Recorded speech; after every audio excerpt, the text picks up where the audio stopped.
right. Hello, church. Today, we're going to finish ZeChaRiah. We're going to focus again on the visions of ZeChaRiah.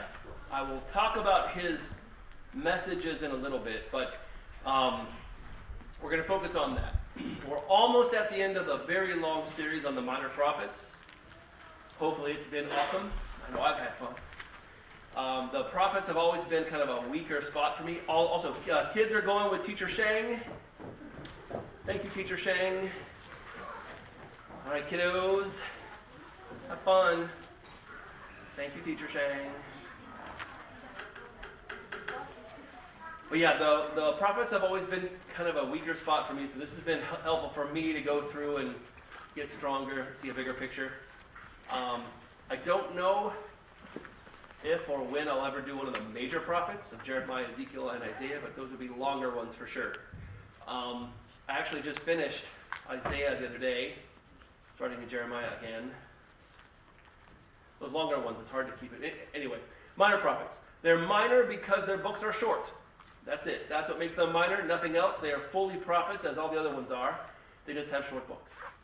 ZeChaRiah is one of the longest of the minor prophets. I believe it's 13 or 14 chapters, and it's very dense.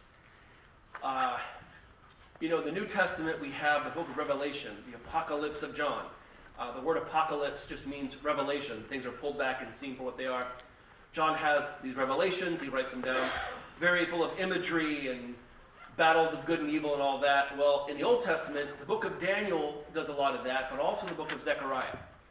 ZeChaRiah is the kind of prophet that people think of when they think of prophets. Visions and big, amazing dreams and things that they see and bold messages. So, the context, yet again, we go all the way back to Solomon. So, Israel in the book of Judges has no king. The book of Judges ends, everything is terrible.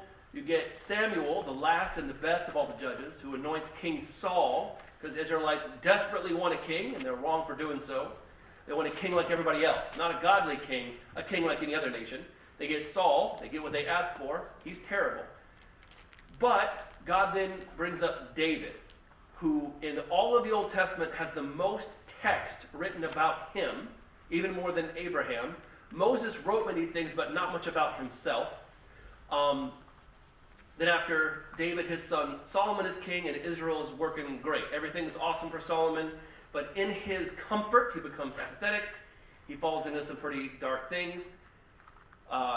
This is not a point. I'm not making a point here, but it's often because he has so many wives, a lot of bad things came into his life. So, one wife only, guys. But after Solomon dies, people start to fight over who's now in charge. Solomon's son, who's okay but kind of weak, or Jeroboam, the son of a servant, who is very strong, but is not a good guy. They're both not good guys, but Jeroboam is horrible, and there's a civil war, and Israel splits, north and south. The northern half is called Israel, and they never have a good king. It's the worst. They are immediately into idolatry and sexual immorality and a lot of horrible things, and it gets worse and worse and worse. The southern half is Judah, where we have the name Jew from, or the Jews, the Jewish people. In all of their kings, there's only 4 good ones. So Judah's not great. Israel will eventually be wiped out, completely destroyed and scattered around until they're nothing by the Assyrian Empire. Judah will be conquered, destroyed, and sent into exile by Babylon. They're only gone for 70 years. So here's how it all breaks down. You've seen this many, many times before. So Israel is all of this. The nation of Israel under Saul, David, and Solomon, and then it splits off here. The northern half is Israel. They're going to get wiped out. Oh, and by the way, the Jeroboam guy I talked about, the first thing he did as king is he sets up idol worship. I don't know if I've really mentioned this, but he sets one up at Bethel and at Dan. What's funny is it's like a calf idol, like they had with Moses. The first thing is, I don't want my people going into Judah, to Jerusalem, to the temple. So I'm going to set up idols, a big one, here at Bethel and Dan. So there's always a way to get to those idols in Israel. There's a passage, is it in Amos, where it says, go to Bethel and sin. Many Northwestern students they use it as a taunt to Bethel University. Go to Bethel and sin. Anyway, Judah is much smaller. It's mainly the people of the tribe of Judah. There's others there too. But this is where the main capital is, where the temple would be. And eventually they're going to be wiped out. 722 AD, the northern half gone, never to return. They're culturally absorbed into Assyria. They lose everything. Judah, the Babylonians will show up, they'll beat them in a battle and take a bunch of people and leave. But they'll eventually start well, at first it's the best and the brightest, the strongest, the smartest, they take them. They come back and take people who are workers. And they come back and take almost everyone else. And they leave the very old and the kind of poor. And so they're poor Jews who are around, but they're just sort of there. When they finally swoop in and conquer, they tear down the walls of the city of Jerusalem. They tear down the temple, strip it of all of its valuables, and they burn everything. They destroy it all. Everything is destroyed. It's very, very sad. Extremely sad. It's a cultural wound in Jewish memory even now. The people are taken out. There's only a handful of Jews who live in the country. They're essentially wilderness poor people. But eventually, the Persians swoop in and they crush the Babylonian Empire, the rise of empires, the fall of empires. King Cyrus of Persia says, you'll be under my control, but you can have your city, you can rebuild. As long as you are under my authority, it's all great. The first group of Jews will go back with Zerubbabel, who is a descendant of David and an ancestor of Jesus. Think of Zerubbabel as a midpoint between David and Jesus in their family tree. You'll eventually also get a return with Ezra and a return with Nehemiah. Those books are like the return from exile. Ezra is actually why we named my son Ezra. It's one of my favorite books, anyway. So this is the whole of the Persian Empire. You have the Athenian League, or the Greek League, is one of the only things that steps up against Persia. It's where you get like the 300 and all that, the rise of Alexander, and so on. But this is the whole of Persia. It's an enormous amount of territory. But the Jews are mainly going to be here. They're kind of scattered everywhere, but the bigger groups are down here, and they're going to be able to go back to Jerusalem. And they're all very excited about it. They finally can go back. When they return, only those who are super young when they were taken are alive when they get to go back. Most everybody who was taken has died, had kids, and their kids have died. But again, only when you were like 5 or 6 when the Babylonians came in are you alive still in your late 70s when you get to go home. Zerubbabel means sown in Babylon, one who was planted in Babylon. He is not born in Judah. He is just a Hebrew guy born away from his homeland, and he brings back a little over 42,000 Jews. That's a pretty big number. They more or less walk back. It's a long hike. Now, he's assisted in his ministry of leadership over the Jews by the high priest Joshua, or Yeshua, where we get the name Joshua, as the root Hebrew name is also Jesus. So if you know anybody named Joshua, that's essentially Jesus. But he's going to rebuild the temple, and so it's him. He's now the governor. He's not a king. He's the authority of the Jews, but he's under the authority of Persia.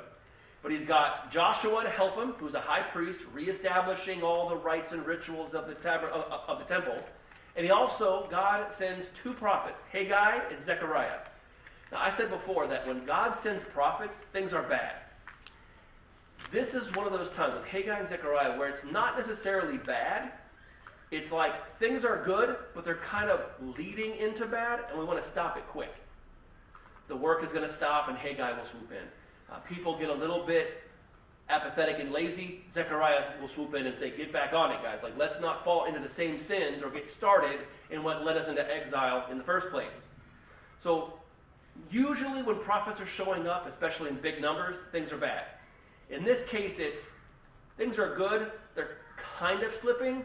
And so God will send some prophets to get it back on the path. So they're rebuilding. Everything's great. As they're rebuilding, people get, again, lazy, apathetic. If you remember when I talked about Haggai, it was The people stopped working on the temple and went home to build their houses. You're living in paneled houses, in God's houses, in shambles. That's not as it should be. Stop what you're doing and work on God's house. Seek his kingdom first, and all those other things are going to be added to you. So this is the temple that they eventually built. It's pretty basic. It's our equivalent of like cinder blocks. When Solomon built the temple, it was like the finest materials: gold, silver, cedar wood, granite. Like everything was super high dollar. It was extreme luxury. Even the ground in the temple was gold, right? This is what we would say, again, a cinder block house. This is basic. It gets the job done, but it's not fancy, and it's definitely not a thing to be like proud of. Under Solomon and in Judah, the Hebrews were very proud of the temple. And this is a good kind of pride. This was a wonderful structure, right? Our God is worthy of such a glorious thing. In fact, he's more worthy than any house we could ever build. When they lay the final stone here and they're like, look at what we have done and God has blessed us, everyone celebrates, except the very, very, very old men and women who were really young and saw Solomon's temple and said, this is not the same structure. Yes, God is there, but it's just not as fancy. So ZeChaRiah, his name means Yahweh remembers. Now, he's of a priestly family, but he himself is probably not a consecrated or ordained priest. His family were priests. He might not have, I guess it's possible he was, but he is not here functioning as priest. He is prophet. We see his family tree, Edo and Berechiah.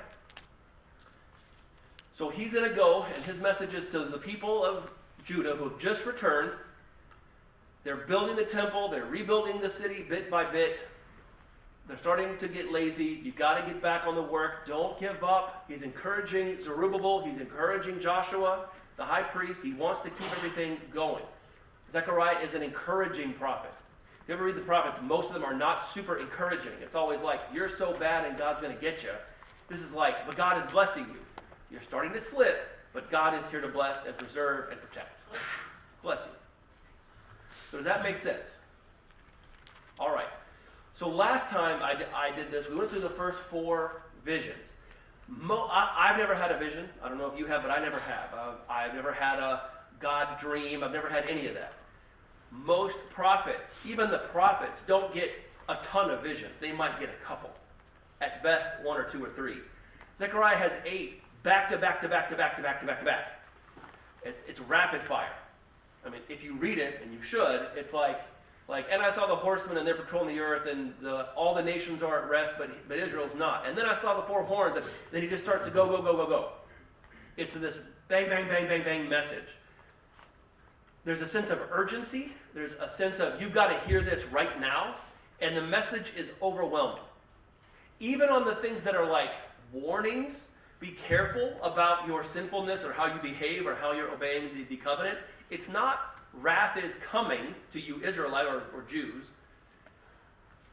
It's like a little warning, like, be careful, you're starting to slip. So with the horsemen, the horns and craftsmen, the horns of the other nations are cut off. The city is measured as if you want to build out. The high priest is cleansed and made righteous so he can lead. Now we're going to see some more. Are you ready? Yes! Okay, here we go. The main message in all this starts in the very first chapter. Return to me, and I will return to you. Now, this is all like a play on words. They've returned to Judah. God is already there with them, but it's like, remember, like, stick with me. Not just I returned to God once, but it's a stay. Return to me and stay. Now, this is the old message. All the prophets have basically said the same thing. The Lord of hosts, your God, the God who led the Hebrews out of Egypt and all that, return from evil, repent. Leave that. But you know where you just came from in Babylon? Your fathers, their fathers, their fathers didn't listen to those prophets. Listen now. It's the same message. You just got to listen. You've got to repent of these, as of right now, kind of minor sins before they snowball into the mega sins of like sacrificing your children to Molech and other idols. The old message is the new message. If you ever, remember a long time ago we went through 1 John, and John says things like, I'm giving you a new commandment. Well, not a new one, it's actually an old commandment, to love each other. It goes all the way back to Leviticus, love your neighbor as yourself. It's a new message, but it's the same as the old message, I'm just saying it here and now. So, your fathers who were in exile, they humbled themselves, they repented, and I brought them back. You're here now because they listened. Now you need to listen. As do your children and their children and their children and their children. Make sense? Hope so. All right, so we've seen the horsemen who are patrolling the earth. He sees large horns and craftsmen are cutting them off. He's seen an angel really measuring the city to build out. And he sees Joshua the high priest cleansed. Now he sees a lampstand and 2 olive trees on the side, and the olive trees are just constantly dumping oil into the lampstand. Now, the lampstand here is not like a one bulb light like you have in your home. The lampstand here is something that was used in the tabernacle, in the temple, and they have rebuilt and put in the temple now. The lampstand is the only light source in the temple. It would be called a menorah. So you can see here, it's like a golden lampstand, but it has 1, 2, 3, 4, 5, 6, 7 cups. This kind of lamp is an oil lamp. It doesn't have a wick. It has a bowl with olive oil in it, and you'd set it on fire, and that would burn down and use up the oil. In the tabernacle and in the temple, the high priest would have to occasionally refill the lamp. Now, olive oil, where does it come from? Olive trees. Now, truly, the oil the olive oil is from the olive fruit, but the vision here is the trees are pumping the oil into this lamp. If you have this seemingly perpetual, eternal amount of fuel, how long will the fire burn? As long as the tree lives? As long as the tree lives. Now, this vision is constant. Now, in the lampstand that would be in the temple, it was 7 little bowls of oil, right? What ZeChaRiah sees is the lampstand with 7 bowls, and he says on each bowl was like 7 little lips, almost like a spout, where the oil would sort of overflow and pool. So not only are there 7 little fires, there's 7 little fires around the main fire 7 times over. In the tabernacle, there'd be 7 flames. Here, there are 49 flames. So there's a magnification of light. So this oil is just flowing. It's constant. If anybody here has ever seen when they make like maple syrup and they tap the trees, and it kind of just drip, drip, drip, drip, drip, drip, drip. It's kind of like that, but this is not a physical tree. It's a vision of a tree or 2 trees and a lampstand. So there's constant pouring. Now the lampstands in the tabernacle, like I said, and that represents light and presence and God's glory. The temple would be dark except for the lampstand. God's light in the darkness. God's light in a dark world. All those metaphors. Now, and I'm just overstressing, constant oil. Always oil for the lamp. It never runs out. It will never burn up all the oil and go dark. Now this message, the angel that's with ZeChaRiah says, tell Zerubbabel, right? He will complete what God has called him to do. So imagine you're a leader of some kind of project. And as the project goes on, all the people in your group are starting to get lazy or peel away and stop or quit, and you're increasingly alone or increasingly the only one who's still working. It's very frustrating. All you high school or young adults, even some of you adults, like in school you had a group project and the teacher assigns your groups, and there's always that one person, none of you obviously because you're awesome, but that one person who was like, I'll be with you guys because you work hard, and they do nothing. It's insanely frustrating. Zerubbabel is starting to feel like this. I'm the only one who's still working on this. And ZeChaRiah says, like continual oil into a lamp, you will never burn out. For you leaders in the room, for lead anything, burnouts are real and present danger.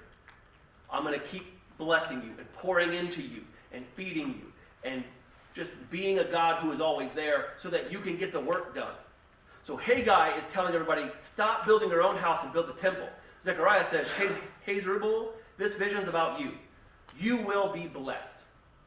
The work you have been called to, it's going to get done by God's Spirit. Not by your strength, not by your wealth, by God himself making it happen. He will work in you and through you to accomplish his will and purpose. For the rest of Judah, it's a constant blessing. God will be perpetually blessing you.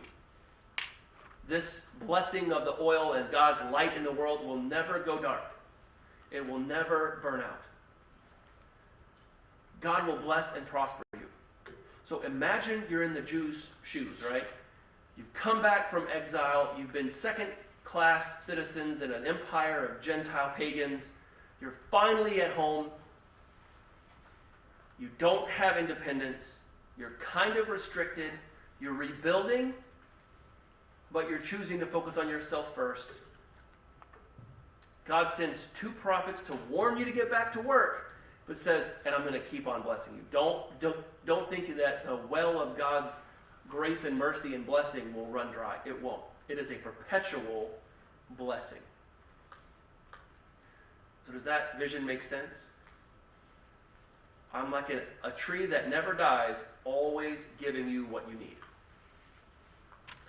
Now, in Revelation, John has a vision of what he calls the 2 witnesses. This is chapter 11 in Revelation. And he says, I see the 2 witnesses, who are 2 olive trees and 2 lampstands. Now, some people are going to say that this is actually 2 people. It might be Elijah and Moses or whatever, walking the earth. And they can call down fire, and they can cause a drought, and they can do all these things while they're preaching. And then one day, when their ministry's over, the world kills them and celebrates their death. In Revelation, it says that people exchange gifts to celebrate the death of these 2 witnesses. But then God resurrects them and takes them up to heaven.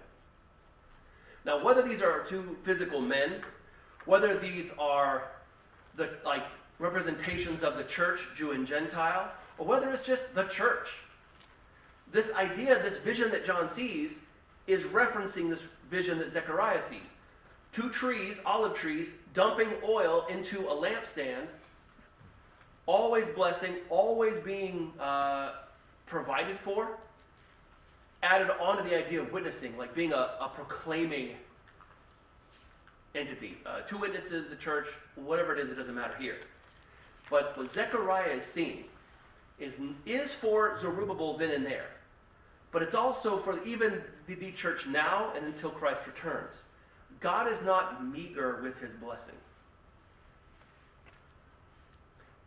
Like in Psalm 23, it ends with, what is it? You set a table before, you set a table for me before my enemies. My cup overflows. Now imagine you have a cup of whatever your favorite beverage is. You drink it, it's done. But imagine it's so much, it's just always just overflowing your favorite beverage. It's continually full and then some. And you're drinking, it's getting all over your face or your beard like me, and but it's never empty. It's never half empty. It's never 99% full. It is full to overflowing. When God blesses us, he's not, because it's Christmas, Scrooge McDuck about it. Really, that's a double reference. Scrooge from Scrooge and Scrooge McDuck from you DuckTale fans in the room. Yeah, y'all know what I'm talking about. God is not hoarding his blessings. He's not giving you a penny on the dollar. He gives you $100 on the dollar, if that makes sense. These new Jews who are back home for the first time in generations, I'm gonna keep on blessing you, so much so that you're gonna be drowning in blessing. If you're gonna drown in anything, God's blessing is the best thing you could be drowning in. Now, does that make sense? So it said, blessing is not easy life. You might have sickness or struggle or loss or obstacle or difficulty. But God's blessing is blessing despite our circumstances. So we see a lampstand overflowing. It's amazing. And then he sees a flying scroll. I'm wondering if it's like hovering in front of him or above him. I don't really know. This thing is about 30 feet by 15 feet. Something about the size of a billboard. And it's two-sided. There's writing on both sides, like a covenant or contract document. On the one side is what I will do for you, and the consequences if I don't. On the other side is what you will do for me, and the consequences if you don't. And it's flying around over him. Now again, this is not a physical thing in the sky. This is a vision, sort of like a waking dream. Now this is written to those who are breaking the covenant, and specifically talks about those who steal and those who lie. Now it seems to be the fact, I don't know, that when ZeChaRiah is trying to get things going again with Zerubbabel and Haggai and Joshua, the Jews are falling into sins. Now, this is not to minimize sin, but the kind of things that led to exile are like extreme sexual immorality, idolatry, sacrificing your children to Molech. That's extreme sin. If you were to like rank all the sins of like what's the most important or the really like not a big deal, which they're all a big deal. Lying and stealing, well, I'm not killing a guy. I'm not sleeping with my neighbor's wife. I'm not genociding a people group. I'm not Hitler. Okay, these, quote, little sins will snowball if left unchecked. Sin does not stay limited. In my life, in your life, in our life, in anybody's life. And he says, you breakers of the covenant, this scroll will, like, consume you. Like, wrap you up and choke you out and burn your house down. Like, that's actually what he says is going to happen. It's going to, like, be in your household, and it's going to destroy you. I will clean you out of Judah. A giant floating scroll. I think it's a weird image. Now this is, in all the visions, this is one that is, I guess, at the Jews, and it's like the negative stuff. You breakers of the covenant, God will judge you, even for the, quote, small sins. Well, it's only a lie. I mean, it's not like I killed a guy. Yep, that's how it starts, isn't it? Well, I mean, I only stole like a pack of gum. What does it matter? It matters. Whether you stole a pack of gum or $8 billion or anything in between, you're breaking thou shalt not steal. And that should say covenant, not covenant. I don't know. Look, I was typing fast. But again, it's like, well, but it's only, doesn't matter. Thou shalt not steal, or don't steal, means don't steal.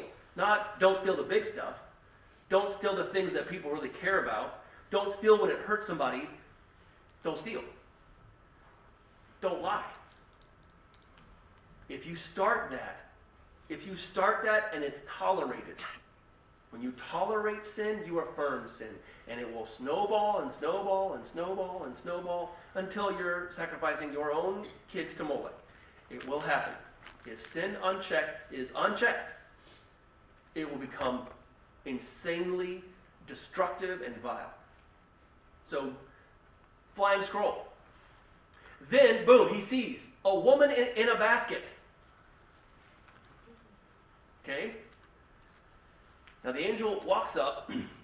It's kind of a weird thing. So he sees a big basket. And the angel that's with ZeChaRiah opens the basket and pulls this woman up. Like, ta-da! Says, do you know who this is? ZeChaRiah goes, no, who is it? He goes, this is wickedness. Now, this is not a commentary on the patriarchy or gender. It's like women is evil. I'm not saying that. In this vision, a woman embodies wickedness.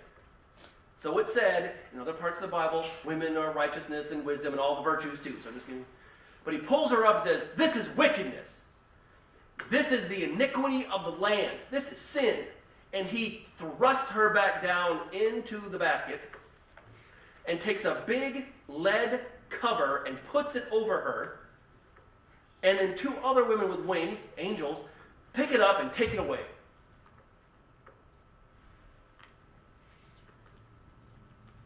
And the woman in the basket is taken to Shinar, or Shinar, I don't know. Now this is, I think, it's really obscure trivia. And if you get this, I'm shocked. What happened in Shinar or Shinar? It's okay to know. I had to look it up. The Tower of Babel. That's all the way back before Abraham. Iniquity is taken away. Shinar would now be in his day in Babylon, or the Middle East we would call it. And she's laid on a base, like a concrete base, like you would build an idol on. So he sees them taken away. To where sin caused human beings to be scattered. Not just the Jews, human beings are scattered. One of the, after the flood, it's a great flood. You start over with Noah, jumps ahead to all human beings are like, let's not worship God anymore. Sin is so bad, nobody is following God. And then God says, all right, Abraham, I'm starting with you. Your sin is taken far away from you. This wickedness I am containing and taking away. I'm going to remove it from you. Now that might mean you covenant breakers. It might just be your sin in general. But I will remove your sin. I will have justice on those who break my covenant, but I'm going to take those who break the covenant, those sinful people that sin in general, and I will remove it far away from you.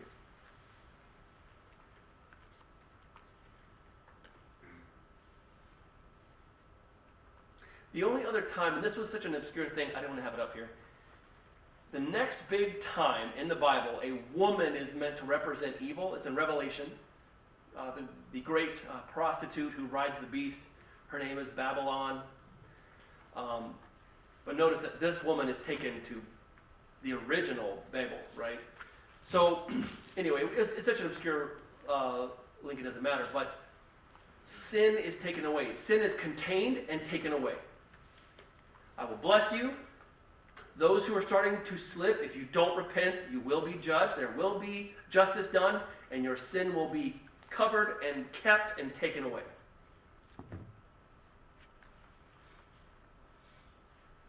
Are we good so far? Any thoughts or questions so far?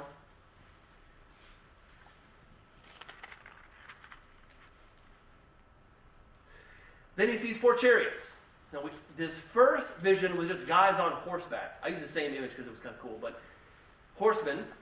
And when in the first vision, they're looking over the whole nation, and they say, or all the nations, and they say, all the nations are at rest. Everything is cool for them, but Israel is not. In the 8th vision, these folks, angels or vision people, whatever they are, the red, black, white, and dappled, like white and brown. And they're patrolling the whole earth. The black and the white ones go north. The dappled ones go south. What's strange is the red ones don't seem to go anywhere. They're back up maybe, I don't know. But where Israel is, if you look at a map, if here's Israel on the west is the sea. In the east is just open desert, and nobody wanted to live there. But anytime Israel was attacked or threatened, it came from the north or the south. The north is where Assyrians and Babylonians and Persians and eventually the Greeks and eventually the Romans are going to be coming from. In the south, the threat was always Egypt. They go there and they say, they're all at rest. And the connotation here is, they're not a threat right now. They're not going to bother you. At rest meaning like paralyzed. First vision, everybody else is at rest, at ease, and you're in kind of conflict. Now they're at rest, meaning they're defanged. They're not really the threat they used to be anymore. And it's true. Persia will never really threaten Israel. They kind of just leave them alone.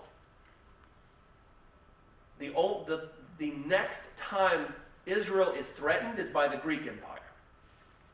But the Persians are we don't really care. You do your thing. Just don't rebel. You can build whatever you need to build, worship your God, whatever. Who cares? The Persians are not a threat. The Babylonians are gone. The Assyrians are long gone. Egypt is a non-entity. The Persians had pretty much pacified Egypt. Egypt is not a threat. Never is a threat ever again. Israel is safe now. The chariots have gone forth. They have made sure that all these threats are neutralized. You are safe. You are at rest now from your enemies. You can rebuild. You don't have to be on guard. You don't have to be on defense. You don't have to be on edge. You're safe. Build. Settle. Like let your roots get deep. Build your houses. Build the temple. Start everything up again. Rebuild what God has given you. You have returned to him. Stay with him. Don't let little sins slip. You are safe. Your sin will be removed or forgiven. You will have perpetual, constant blessing. Now's the time. Imagine in our world right now, if God himself stepped down and said, for the next, 100 years, there will be no conflict that touches you.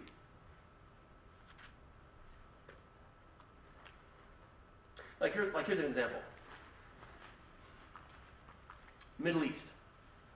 Anytime there's a conflict there of any kind, what happens here almost immediately? Well, not here.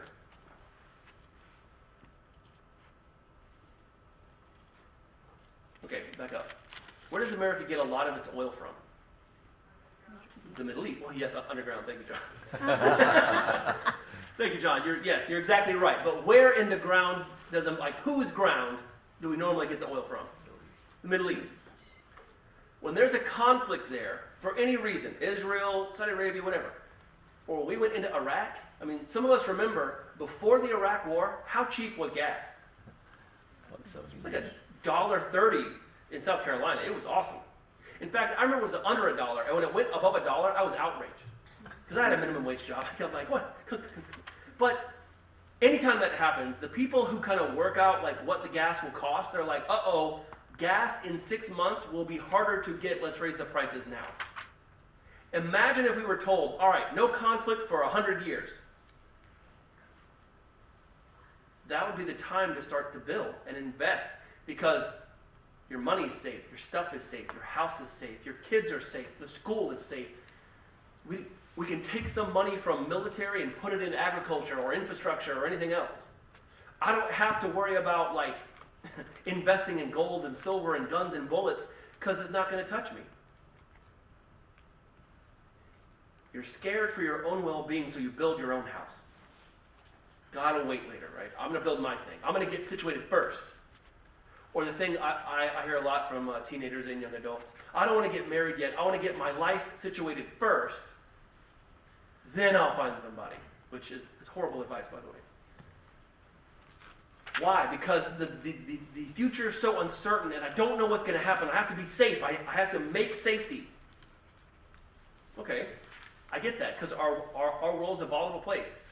They're being told, don't worry about it. Oh, well, wait. Don't worry about it. You're safe for a while. Persia, the superpower on the earth, they're not a problem. Don't worry about it. That's the time to sit down and think, let's build. Let's take all of our scared energy and put it into growth energy. We're going to build out the city. We're going to grow the people. We're going to become a nation again. We have to rebuild. Now, the only other time that we see horsemen outside of ZeChaRiah is in Revelation, the 4 horsemen of the apocalypse. When Jesus opens up the scroll, the first 4 seals on the scroll are the white horse, the red horse, the black horse, and the pale horse, or the corpse-looking horse.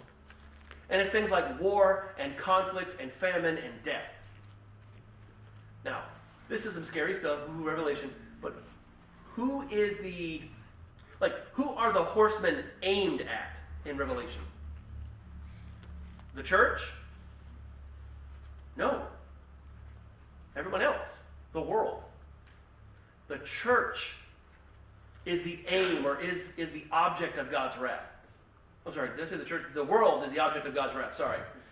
The world is the object of God's wrath. The church, we are told these things in Revelation, not to break the code of the future, but to say, look at that. Even when things are at its worst, when the Antichrist is rising and the image of him and people are worshiping him and everybody's against God, how awesome it will be to sit back and watch all that unfold, because we're not the object of that. God's wrath is not aimed at us. God's wrath was not aimed at the returning Jews. The world is at rest. We're going to paralyze it so it can't hurt you. Build. Church, the world's going to get scarier. It's going to get worse long before it gets better. What a comfort. Revelation, as wild as it is essentially a comfort. Look at all these horrible things that are going to happen. Wars and famines and things are falling out of the sky and destroying sea life. It's going to be the worst. But it's not aimed at us. If we were to look at ZeChaRiah, right? The world is just full of power, right? Even in Revelation, the beast has 10 horns. 10 levels of power, 10 powers. ZeChaRiah says, and there are craftsmen who will clip those horns off. No problem. You're going to want to get insulated and shrink down and tighten up and like hide. No. Measure everything. Build out. Get ready to build your church. When God's wrath is at its worst, the people will start to think, wow, we need some Jesus. That's when the church has to be active and ready to share our faith. Those who lead us, pastors or whoever, other leaders, we need to be in prayer for them. We ourselves, as the run-of-the-mill Christian, has to worry about being cleansed. And it's not I cleanse myself, it's the blood of Christ will cleanse me, and does. My sins are taken away and sealed away, not by my effort, but by His. The blessings that God has for the Israelites, He multiplies in Jesus Christ. It's a continual feeding of abundant, overflowing grace and mercy and provision and all of that. And when it gets worse, we can still rest in that. What ZeChaRiah was seeing for just the Jews, John sees for the whole church. Not just the Jews, but all of us. And we can rest in that. Now, does that make sense? Any thoughts or questions on this before I kind of start to wrap it up?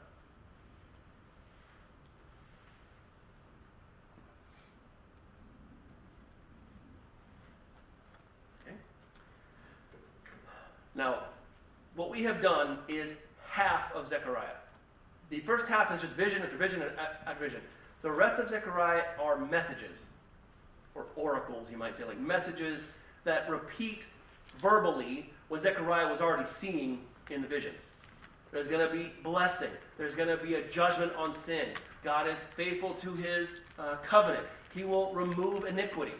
There is a coming solution to sin. The branch, the Messiah, this fixer, the anointed one.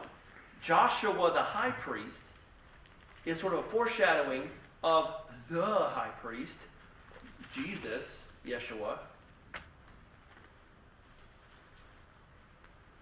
So when you read this book, the vision sort of set the tone of it's a big message. And then his messages, his verbal messages, are just restating these same things with his mouth that he saw with his eyes. When you read this, it's big messages. But the point of these prophecies were not to scare or just to tell the future. It's to encourage, it's to remind, it's to comfort, and it's to warn. Sin is not a light thing for God. But those who have returned and turned to Him, there is blessing and forgiveness and protection and safety and rest and all those things. So, any last thoughts, words, comments about ZeChaRiah?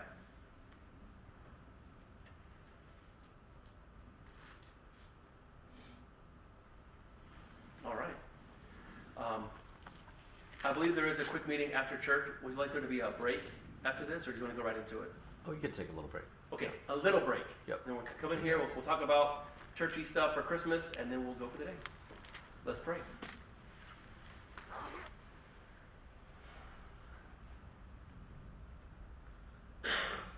Lord Jesus, you are the head of the church, and we are your body in the world, and